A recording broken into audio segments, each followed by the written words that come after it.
Alam niyo po, wala man po akong speech dito kung ano, wala po akong dala. Yung mga kasamahan ko dito, pag pinasok sa isip nila,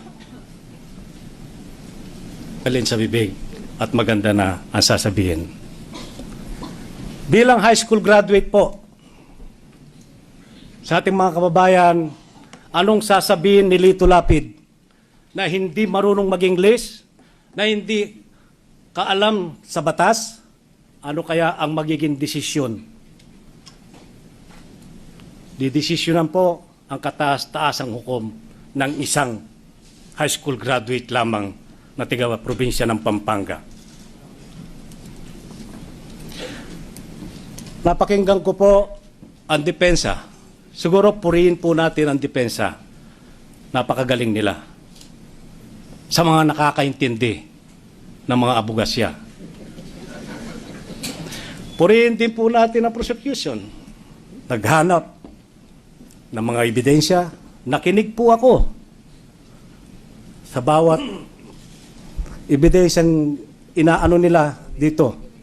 Ngayon, naaayon po, lalong-lalo na si Congressman Pariñas, yung pong pinirsinta niya kahapon dito, para sa akin lang po, ay malinaw na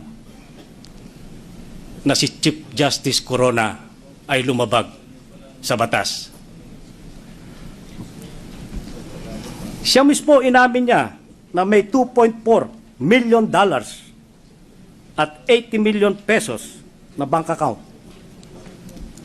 Yun po siguro hindi na kasinungalingan yun. Yun po ay totoo na. Nagpipresenta po ako dito hindi bilang abogasya. Hindi po ako pwedeng magsalita ng Republic Act dahil hindi maniniwala ang tao sa akin. Hindi po ako nagmamarunong-marunong dito. Ang ginagamit ko lang po dito, konsensya. Representante ng masa na hindi nakapag-aral, hindi marunong mag-English, ni walang alam sa batas. Kaya, nung pong nagsasalita dito, si Chief Justice Corona, nagsusumbong sa taong bayan. Awang-awa po ako sa kanya. Akala ko totoo sinasabi niya. Hindi pala. Mas pinaniwalaan ko pa si Congressman Pariñas nung nag-PowerPoint dito. Ngayon, ang sinasabi niya ay isang pizza pie. Hindi po totoo yan na may 82 akong account. Siguro kung ako, ang pagbabasihan ko, kung 100 basong tubig, linagay sa 4 na drum lang ang kanyang account. Naawa po ako sa kanya dahil naintindihan ko po kung anong damdamin niya at sa kanyang pamilya. Nararasan ko rin po yan. At sana pagkakataon ito, pasasalamatan ko siya.